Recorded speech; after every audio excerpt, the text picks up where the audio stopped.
Hi student, GIT के online class में आप लोग का स्वागत है।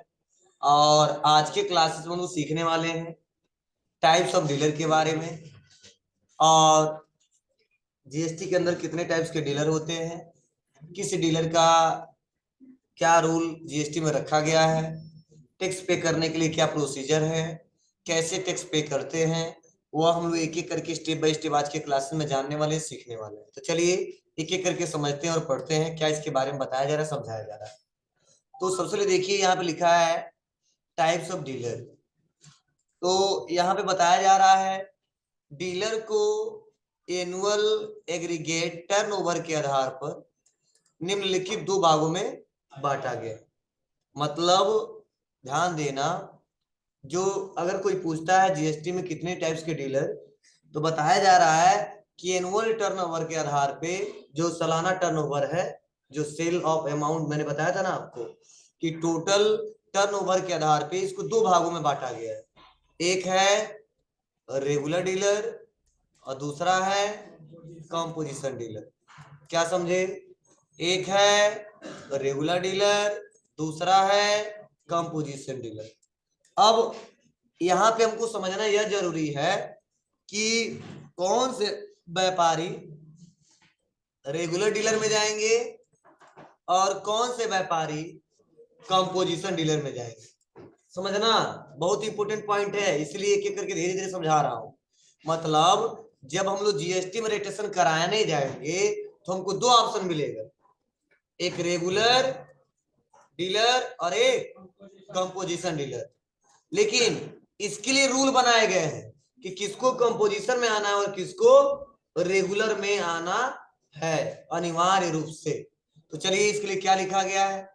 कहा जा रहा है ऐसे डीलर जिनका एनुअल एग्रीगेट टर्नओवर, यहां पे थोड़ा सही कर लीजिएगा, जो 1 करोड़ है ये आप कर दीजिए 1.5 करोड़, 1.5 करोड़।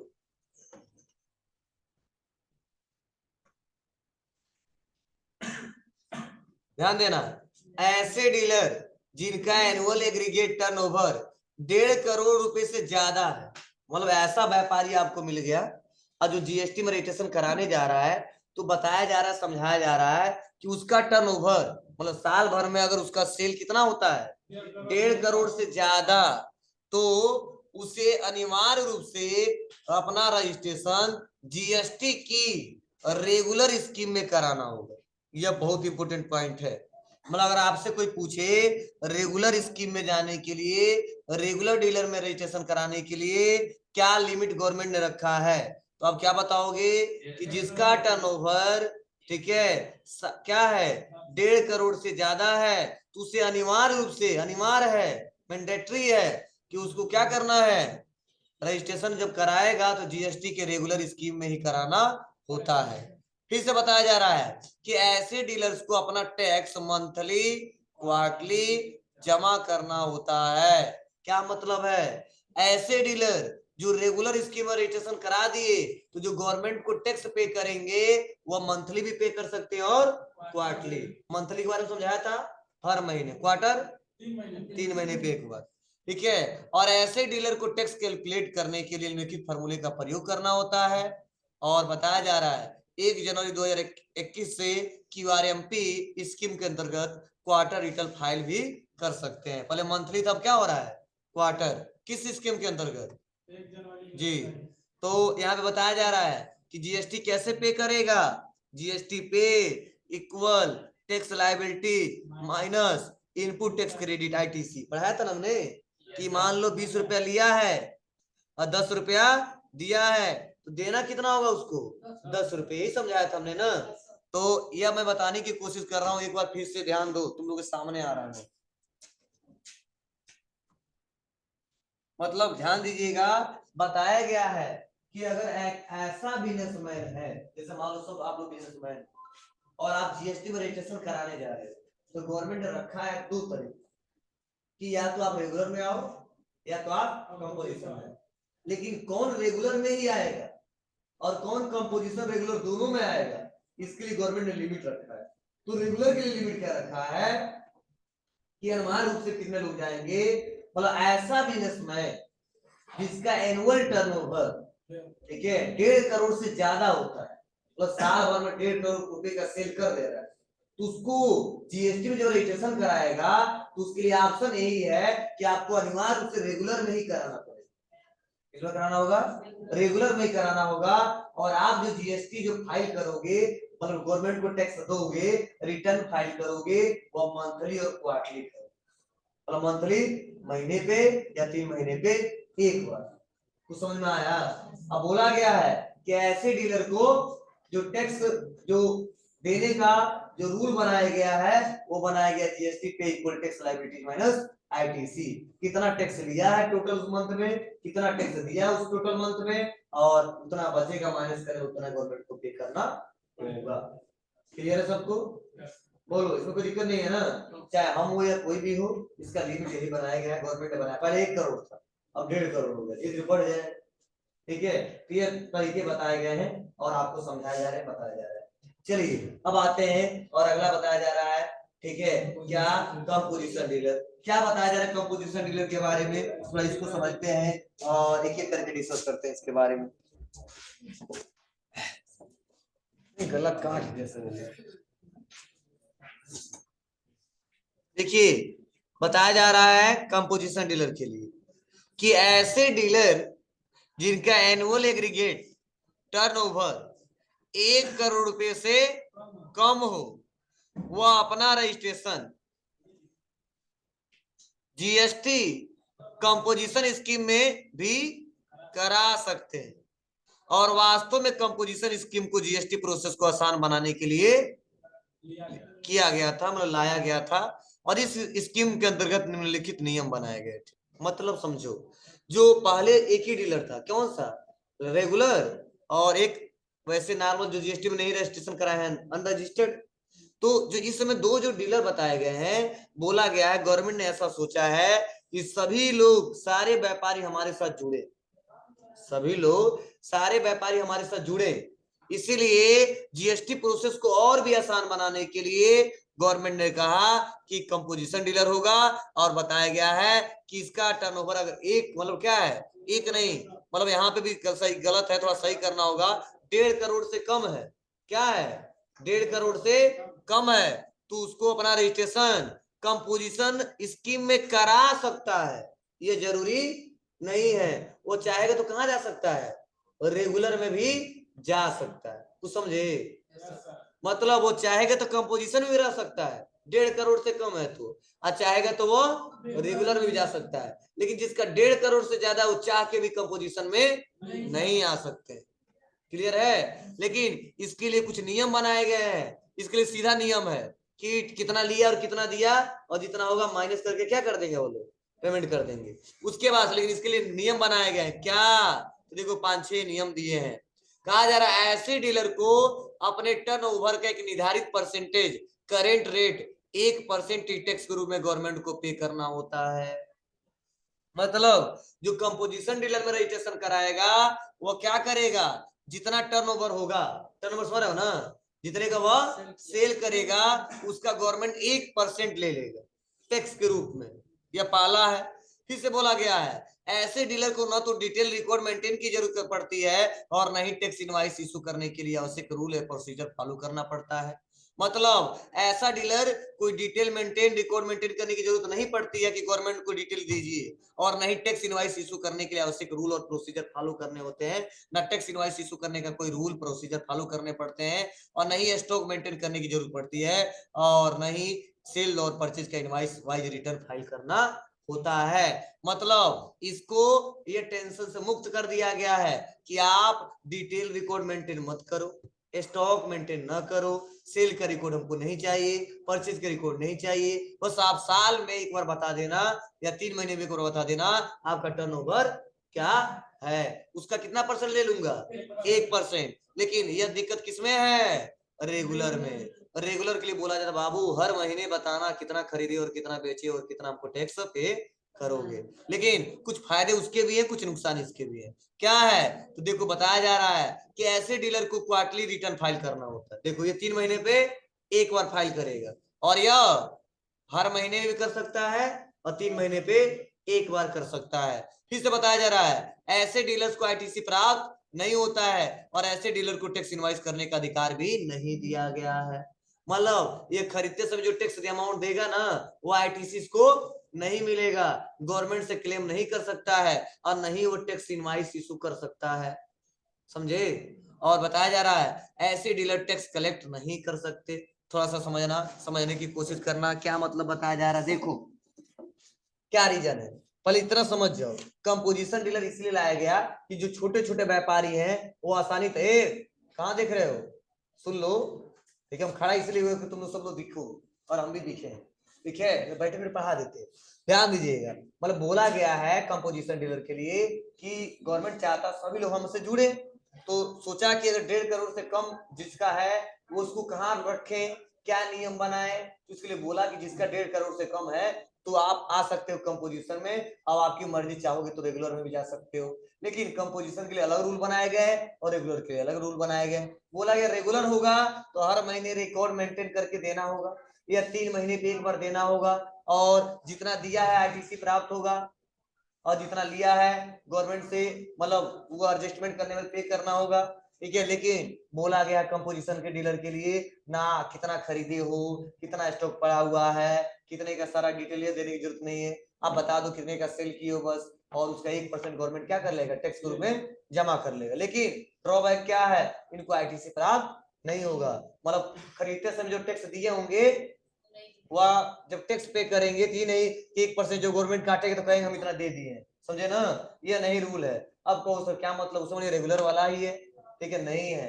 अब बताओ रेगुलर वाला हर महीने स्टॉक मेंटेन करेगा, डिटेल मेंटेन करेगा, तो एक कंप्यूटर चाहिए उसके लिए, बोलो। एक कंप्यूटर ऑपरेटर चाहिए जो काम करे। हम तो अकाउंटिंग हमको आता नहीं, मैं बिजनेसमैन हूँ। ठीक है, अब उसके लिए अगर मान लो हूँ इतना बिजी हूँ कि मैं कौन बैठ के कंप्यूटर चढ़ाएगा। देखिए कस्टमर को देखेगा, अपने स्टॉक को देखेगा, मतलब बिल चढ़ाएंगे बैठ के। एक कंप्यूटर ऑपरेटर को रखना पड़ेगा तो वो खर्चा ज्यादा बढ़ेगा ना। तो बताओ छोटा व्यापारी महीने में 10,000 कमाता है, 20,000 कमाता है, ठीक है, या 50,000 ही कमाता है, तो बताओ 10,000 15,000 सैलरी दे तो बचेगा क्या, उसको रेंट दे दे और सेल्समैन है उनको दे दे तो बचेगा कम। तो गवर्नमेंट कहता है कि बाबू परेशान मत होना, जो छोटे व्यापारी हैं उनको कोई कंप्यूटर रखने की जरूरत नहीं है, कोई स्टॉक मेंटेन करने की जरूरत नहीं है, बस आप बता देना साल भर में कितना सेल किए है या 3 महीने पे एक बार कितना सेल किए, उसके 1% में ले लूंगा। समझे? इसीलिए मतलब दोनों बढ़िया है। बड़े व्यापारी के लिए सबसे अच्छा रेगुलर है, छोटे व्यापारियों के लिए कंपोजिशन है। चाहेंगे तो आप लोग क्या कर सकते हैं, कंपोजिशन में जा सकते हैं, छोटे व्यापारी चाहेंगे तो रेगुलर में जा सकते हैं। लेकिन हाँ रेगुलर में जाएगा तो टेंशन थोड़ा सा बढ़ जाएगा, कंपोजिशन में रहेगा थोड़ा सा कम रहेगा। ठीक है, मतलब ये बोला गया है ना आप आईटीसी प्राप्त होगा ना आप टैक्स किसी से ले सकते हो, आपको टैक्स लेने का भी अधिकार आपको गवर्नमेंट ने नहीं दिया है। इतना समझने की कोशिश करना। लेकिन क्या रूल है, कैसे वह उसको फायदा होता होगा। ठीक है, तो इसके लिए हम कंपैरिजन जब करेंगे तब आपको बेटर तरीके से समझ आएगा। तो ये लिखवाया हूँ comparison between composition dealer and regular dealer. अगर यह समझ लिए तो समझ जाओ आपको समझ में आ जाएगा लॉजिक कि रियल में कंपोजिशन डीलर क्यों अच्छा है और रियल में रेगुलर डीलर क्यों अच्छा है, और बड़े व्यापारियों के लिए रेगुलर क्यों अच्छा है, छोटे व्यापारियों के लिए कंपोजिशन क्यों अच्छा है। चलिए इसको समझने से पहले अभी कोई डाउट है तो हमसे पूछिए, तब हम आगे बढ़ते हैं। ठीक है, जिससे आप लोग का कंफ्यूजन मैं दूर करूं तब आगे आएगा। ध्यान, लेकिन कंपैरिजन में थोड़ा सा ध्यान समझना, पहले आपको ये क्लियर होगा तभी समझ में आएगा। देखो क्या बताया जा रहा है, हमको भी ध्यान से दिमाग लगाना पड़ेगा। बोला गया है कि अगर कंपोजिशन डीलर किसी गुड्स को परचेज करता है, क्या करता है, परचेज करता है, कितने में करता है जी, 25,000। क्लियर है? अगर रेगुलर डीलर किसी गुड्स को परचेज करता है, ये भी 25,000 बना लेना, गलती से लिख दिया 2500, समझे? मतलब देखो दोनों व्यापारी है, मान लो 2 बेंच वाले हैं वो रेगुलर वाले हैं, उसके बाद वाले 2 बेंच वाले कंपोजिशन वाले हैं। तो एक व्यापारी के पास चलेगा फॉर एग्जांपल किसी के पास, तो वही गुड्स कंपोजिशन डीलर खरीद रहा है, कितने में खरीद रहा है, 25,000 में। वही गुड्स रेगुलर डीलर खरीद रहा है कितने में, 25,000 में। ये दोनों क्लियर है? उस गुड्स पे जो जीएसटी चार्ज है वो कितना चार्ज है, 5%। और इनके लिए भी कितना चार्ज है 5%। गुड्स के लिए ऐसा तो है नहीं डीलर चेंज हो जाएगा गुड्स टैक्स चेंज हो जाएगा। ठीक है तो देखो इसका जो वैल्यू आया है 25,000 का 1250 और इसका आया है 1250। यहां तक दोनों बराबर चल रहे हैं कि नहीं चल रहा है, चाहे कंपोजिशन डीलर खरीदने आए या रेगुलर डीलर दोनों को बराबर है। चलिए अब एक कंपोजिशन डीलर अपना पूरा टोटल करेगा। कंपोजिशन डीलर कॉस्ट कितना हो जाएगा 26,250। फिर से यहाँ पे सही कर लेना, यहाँ पे रेगुलर रहेगा। फिर से रेगुलर डीलर का कॉस्ट क्या हो जाएगा 26,250। ये भी कर लीजिए, कंपोजिशन जहां लिखा वहां फिर से रेगुलर कर लीजिएगा।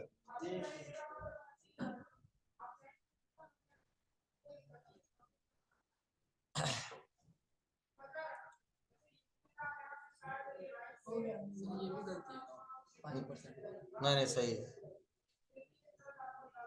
जो टैक्स खरीदते समय देगा लेगा नहीं,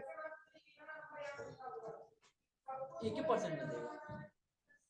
जिसे खरीदा उसे तो पूरा देगा, जितना परसेंट टैक्स पे गवर्नमेंट को जो पे करेगा 1% देगा। जो इनकम करा वहां से, हाँ वहां से ध्यान देना। यह कंपोजिशन डीलर कितना हो गया जी 26,250 और रेगुलर डीलर के लिए यहां तक बराबर चल रहा है। लेकिन गवर्नमेंट अब देखो क्या ये अब क्या रूल लगा दिया। अब गवर्नमेंट ने रूल लगाया कि यही कंपोजिशन डीलर जब अपना मार्जिन ऐड करेगा मतलब प्रॉफिट ऐड करेगा 10% ऐड किया और ये भी देखो कितना परसेंट 10%, लेकिन इसका वैल्यू आ गया 2625 रुपया और रेगुलर के लिए आ गया 2500 रुपया। अब कहो सर कैसे, तो बोला गया है किसके लिए कंपोजिशन डीलर के लिए कि जो टोटल जीएसटी और रेट दोनों के बाद जो वैल्यू आ रहा है ना उसी पे आप 10% मार्जिन ऐड कर लेना, समझे, वो अलग आप मत दिखाना, समझे। तो इसीलिए इसका कितना वैल्यू आया है 2625। लेकिन रेगुलर के लिए बोला गया है ध्यान दो तुमको आईटीसी मिलेगा, क्या मिलेगा आईटीसी, जितना टैक्स मान लो दिए हो इनको नहीं मिल रहा है ना 1250 रुपया, समझो, और इनको क्या मिल रहा है मिलेगा। तो बोला बाबू ये रेट में मत जोड़ना, यह वाला वैल्यू आपको आईटीसी में रिकॉर्ड कर दूंगा, तब जब आप मार्जिन ऐड करना ना तो रियल में जितने में खरीदी तो उससे ऐड करना। तो ये 25,000 में खरीदा था तो इस पे 5% मार्जिन ऐड किया तो इसका आ गया 25। समझ में आया, मतलब दोनों ही 10% मार्जिन ऐड कर रहे हैं, लेकिन ये जीएसटी जितना दिया था वो छोड़ के, क्यों, क्योंकि इनको आईटी तो मिल जाता है ना 1250 का, लेकिन इनको नहीं मिलता तो गवर्नमेंट कहता है जितना पैसा आ जाएगा ना जीएसटी के साथ आप उसको इधर उधर घटाना मत, उसी पे 10% जोड़ लेना या 15% जोड़ना जोड़ लेना, आपको अलग नहीं करना है। इसीलिए वैल्यू आ गया 2625 और यहाँ पे वो आ गया वैल्यू 2500। क्लियर है, बोलो, ये रूल है। अब कहो सर क्या फायदा क्या नुकसान, अभी समझाऊंगा अभी। अब बताइए सेल प्राइस इसके लिए क्या होगा कंपोजिशन के लिए, डीलर कॉस्ट कितना था 26,250, मार्जिन कितना था 26,225, तो टोटल वैल्यू कितना हो जाएगा 28,875। मतलब जो कस्टमर खरीदेगा वो कितने में खरीदेगा 28,875 रुपए में। ध्यान देना किससे कंपोजिशन। लेकिन अब देखो फिर से रेगुलर के लिए सेल प्राइस परचेज 25 था और मार्जिन 25, तो टोटल कितना हो गया 27,500। लेकिन गवर्नमेंट ने कहता है कि composition dealer GST tax composition dealer can not charge tax, इसीलिए जीएसटी नहीं लेंगे तो इनका बैलेंस कितना आ जाएगा 0 रुपया। लेकिन यही रेगुलर डीलर क्या करेगा इस पैसे पे जीएसटी भी ऐड करेगा कितना 5%, तो वो हो जाएगा 1375। कितना हो जाएगा 1375। तो आप बताओ फिर से 1375 और 27,500 जोड़ोगे तो कितना हो जाएगा 28,875। मतलब हम कंपोजिशन डीलर से खरीदे, ध्यान दो, हम कंपोजिशन डीलर से खरीदे चाहे रेगुलर डीलर से खरीदे हमको तो उतना ही में मिलेगा। गवर्नमेंट को जितना टैक्स पे कर रहे हैं उतना पे ही कर रहे हैं, कर रहे हैं ना जी। अरे यार यहां से देखो सुन लो 1225 1250 उसी पे मार्जिन ऐड कर लिया, समझो, और 125 यहाँ पे देख लो। अरे यार देखो यहाँ पे ये इस पे ऐड किया तो 26 हुआ था, तो टोटल वैल्यू 26 से 25 हुआ था। तो आप बताइए, तो यहाँ पे जोड़ो ना, यहाँ पे इनका वैल्यू कितना जीएसटी साथ छोड़ा तो 2500 आया था, तो 125 रुपए इधर जाएगा, 125 और कितना आया 1250, टोटल जोड़ो कितना हो जाएगा 1375। तो इससे खरीदे टैक्स उतना ही देंगे, समझे? अरे इसी में ऐड कर ले रहा हो, और इनसे खरीद रहे टैक्स उतना ही दे रहे, यस सर। समझे? लेकिन अब फायदा क्या है, तो आप बताओ, इसका जितना कितना बेचा साल में, मान लो 28,875, तो यह टैक्स जो देगा वह 1% देगा, उसका जितना टर्नओवर हुआ है, कितने का हुआ है 28,875, तो टोटल वैल्यू कितना हो गया 289। गवर्नमेंट कितना ले रहा है इसके लिए 289, क्लियर है?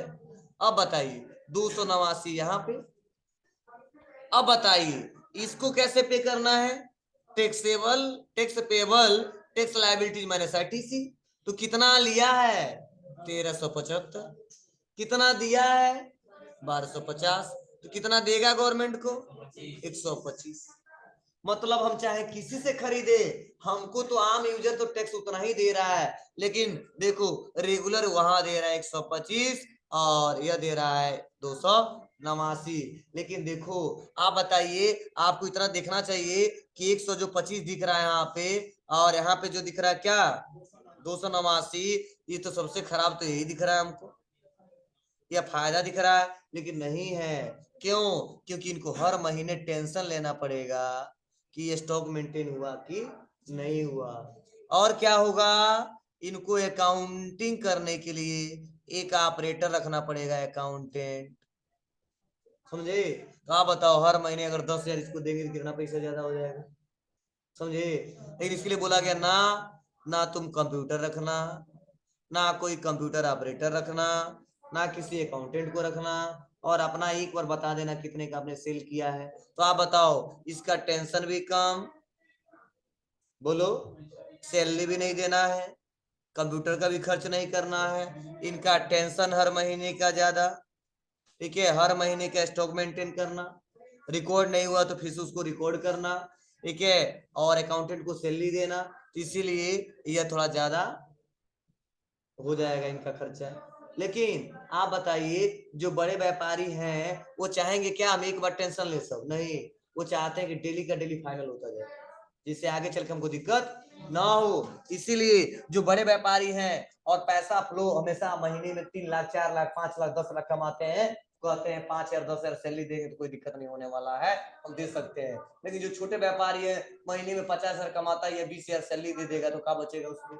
इसीलिए ध्यान देना, कहा जाता है कि जो बड़े व्यापारी हैं ज्यादा से ज्यादा जाते हैं रेगुलर में, और जो छोटे व्यापारी है ज्यादा से ज्यादा जाते हैं लोग कंपोजिशन में। मतलब माना तो दोनों सही है, लेकिन आप अपनी अपने रिक्वायरमेंट के आधार पे है आप कैसे में सबसे अच्छा रहेगा, ठीक है? तो अगर मेरा सजेशन है जो छोटा व्यापारी हो कंपोजिशन में जाए, जो बड़ा व्यापारी कंपोजिशन में चाहता है तो जा सकता है, लेकिन ध्यान देना 1.5 करोड़ से ज्यादा है तो नहीं आ पाएगा, उसको अनिवार्य रूप से रेगुलर में ही जाना पड़ेगा,